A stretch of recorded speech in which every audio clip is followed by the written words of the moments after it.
Shalom Aleichem, ladies and gentlemen. We meet again towards Parashat Miketz, which is also Shabbat Chanukah.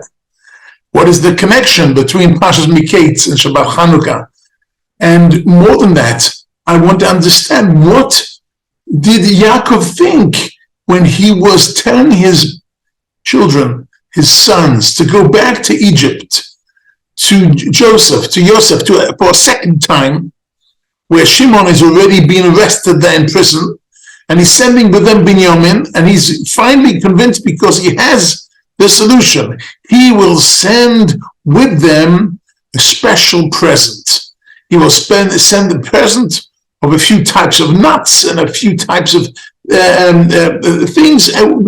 What kind of present can you bring to Yosef, who is the wealthiest and most powerful personality in the whole Middle East? What can you bring him a present, and how will this present make a difference and mean anything to him?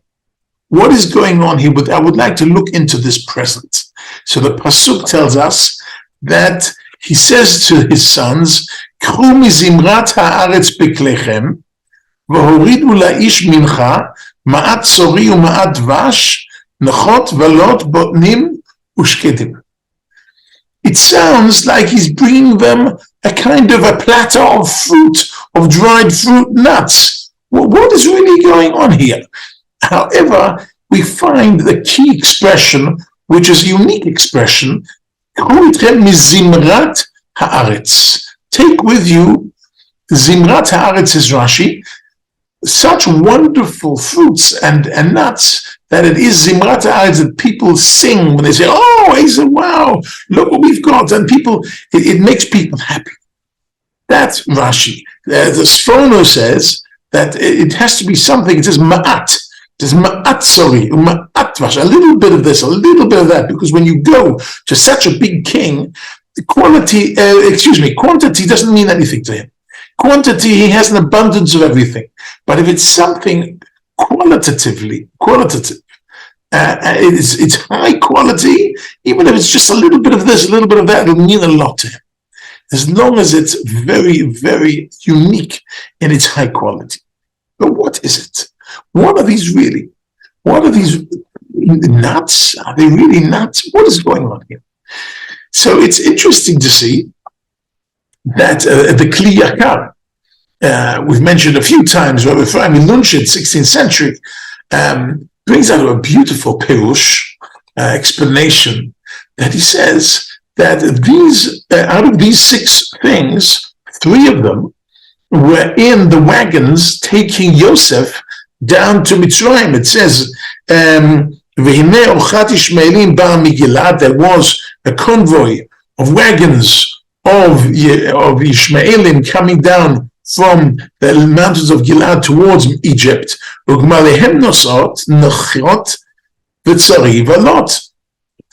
out of the 6 items that he says to bring, we've already met before, that what are these 3? They are types of incense, types of perfume, a special scent. You burn it and it creates a very special smell. So according to the Kli Yakar, what is the present? The present is not something you really eat. It's a special type of smell. That is one direction of explaining. However, the Hasidic masters, led by the Baal Shem Tov, says Mizimrat haaretz is what it says. Zimra is a song. Bring him a nigan. Bring him a tune. Bring him a song he's never heard before. Bring him some special tune. Bring him tunes that we sing at our Shabbos table. Bring him tunes that we enjoy from our tish, from our Fabrengen, from whatever we do. We have lovely songs. Bring the person a beautiful song. Biklechem. Biklechem, a kli, can also mean a vessel, but can also be klei shir, can also be, bring your different kelim with you, your different violin and your guitar and your drums and your kelim, the vessels you use for making music, whatever those vessels are. And bring him a special tune. What is so special in these two beautiful explanations. If you can imagine, it says, and the Pasuk says, that they had to prepare it. It is something that they had to prepare. It is not something they just gave him a box and he had to open it up and say, oh, thank you very much.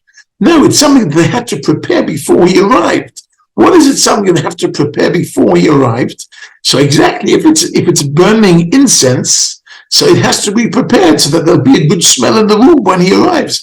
If it is creating music, so you have to prepare the guitar and the violin and the piano and the drums or whatever it might be, the trumpets. You have to prepare them. But when he comes in, you can start playing. Just imagine, Yosef comes in and he smells the smells from his childhood, from the house of Yaakov.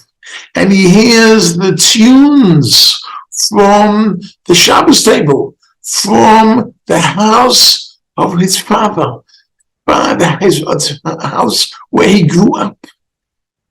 This is overwhelming. The right tunes and the right smells, it brings him back to who he really is, to Yosef. And a few psukim later, he actually reveals himself and says that he is Yosef. But it's because he's overwhelmed by these smells and by these tunes. There's a wonderful idea. And I want to explain that it is slightly deeper than that. And that is based on a question that many doctors ask. Many doctors claim that they have done surgery to many human beings and they've never found a soul. They've never found a soul, and therefore maybe there is no soul, and all this religion is actually empty because there is no such a thing as a spiritual soul in the body, because they've dissected the body and they haven't found it anywhere. So maybe there's no soul and there's nothing spiritual, and it is all some kind of something in the imagination of all these religious people. And the answer, there are many answers to such doctors, but the answer I like best is, dear doctor, which part of your body enjoys a good smell? Okay, you pick it up through your nose, but is that when you enjoy it? A good smell, you enjoy in your whole body, and a bad smell, you feel bad in your whole body. Also with sounds, in music, when you hear the music, you pick it up with your ears, and with the decibels in your ears, your eardrum. But you don't enjoy it in your ear, you enjoy it with your whole body, and terrible noises, you feel bad all over. A good smell and a good music is proof to spirituality. And that is the language that Yaakov was trying to send a message to Yosef, a spiritual message, through the smells and through the music. And that is what it's got to do with Hanukkah. Because Hanukkah, ladies and gentlemen, Hanukkah, as it says at the end of Al Hanisim, we say, V'tiharu et mikdashecha, v'yidliku neirot b'chatzot kodesh, because the Greeks did not destroy the temple, the Bet Mikdash. They just desecrated it. They just made it tamei, that we could not use it. It wasn't destroyed, it was just not functional because it was tamei, because it was impure. But thanks to the dedication and the Mesirut Nefesh and the fighting of the Hashmonaim, they rededicated the temple, the Bet Mikdash, and made it tahor again, made it pure. And as the Rambam explains, it came back to function for another 200 years until it was finally destroyed by the Romans. But we had 200 years of a functioning Bet Mikdash. Okay, a functioning Bet Mikdash. What does it mean to me? I'm not a Kohen, I'm not a Levi. So I'm just a Yisrael. What has it got to do with me? I come 3 times a year to the Beit Mikdash, Pesach, Shavuot, and Sukkot. But what do I see? I'm in the 3rd row, I'm in the 7th row, I'm in the 100th row. How close can I get to the Beit Mikdash when everybody comes? And the answer is very simple. However far I am, there are 2 things I come for. One is I can hear the singing of the Levium. The singing of the Levium was loud enough to hear from far if you're in Jerusalem. And the second thing is Reach HaKtoret, the smell of the incense that was burnt in the Beis HaMikdash made a beautiful smell in the whole area of Yerushalayim.